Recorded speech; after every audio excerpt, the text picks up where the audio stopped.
and I'm not patting us on the back, but I'm just giving you the straight up facts, okay? Because people will come out here and they'll say, oh, Stephen A. and Kendrick Perkins, they're Uncle Toms. Oh, Kendrick Perkins and Stephen A., they sellouts. Oh, Kendrick Perkins and Stephen A. don't never speak up for the African American. Well, I guarantee you we've been speaking up for them for the last 2 years. Our voice has been heard over the last 2 years because the players damn sure ain't speaking up for them publicly. The players haven't been saying the damn thing. But guess what? Perkins Stephen A. has, and guess what? Change been happening. So at the end of the day, I just want to let the people out there, the same people who sit up there and criticize us for a lot of things that we do say, applaud us for us taking a stance when a lot of these players out here, franchise guys, didn't take a stance on for us going out publicly and saying we want to hire certain former African-American coaches or African-American coaches. You're absolutely right. You're absolutely right, and I appreciate that. The only point that I want to say before giving Amar'e the last word is this. Kendrick Perkins, you're on the money, and I appreciate you and love you for it, bro.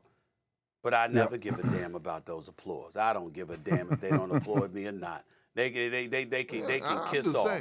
I know, and I know you feel the same way. Don't need their applause. It don't make a difference to me. I ain't having Christmas dinner with you. I ain't exchanging Christmas gifts, rather. I ain't having Thanksgiving dinner with you. I got a job to do, and I'm going to do it. But I'm not just a black man. I'm a brother. And I'm always going to look out for brothers until you do stupid nonsense. And I'm going to call you out. You know why? Because the lives of the many don't outweigh, the lives of the many do outweigh the lives of the few. And I'll be damned if I'm going to let a few knuckleheads ruin things for the rest of us. It ain't happening. So I don't give a damn about those applause. Never have and never will. Because you just came from the Nets coaching. Absolutely. And I for sure. And I think the most important factor with this, right, and everyone makes a great point. Stephen A. and also Perk makes a great point. Perk made a good point about a lot of the NBA coaches now are former players. That is something that's not talked about enough because as a player, you relate more to your player coach, right? And as African-American coaches, it's imperative for us to show the intelligence of coaching to prove that we are qualified to be great coaches, right? So you put in the work, you put the time in, you articulate what you're teaching, and all of this plays a major factor in the future of hiring of the coaching staff. Because now the examples are being set now with the guys that are being hired now. They have to now make sure that they do a solid job from an intellect standpoint to keep raising the bar for the next generation. Absolutely. Molly, I want to say this, and Kendrick will appreciate it, and Amar'e with this as well. We have some people out there who are very, very critical, let's say, of a Doc Rivers.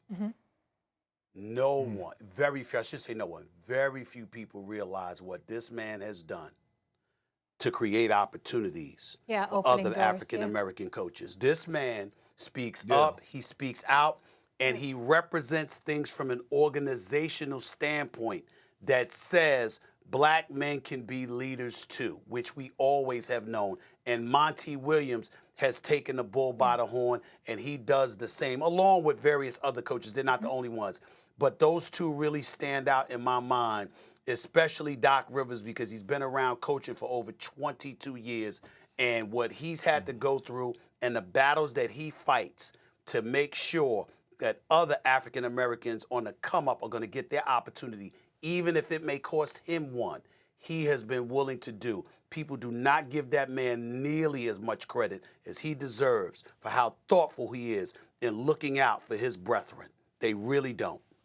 Absolutely. And I'll just wrap by saying this. Darvin also has championship experience, both as a player, winning the championship 2004 with the Detroit Pistons, and then obviously as an assistant, just winning the chip 2021 with the Milwaukee Bucks.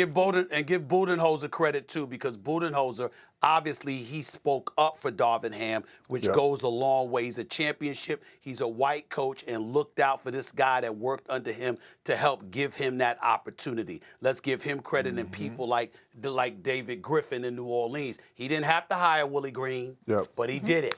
Let's give those guys credit, too. Thanks for watching ESPN on YouTube. For live streaming, sports, and premium content, subscribe to ESPN+.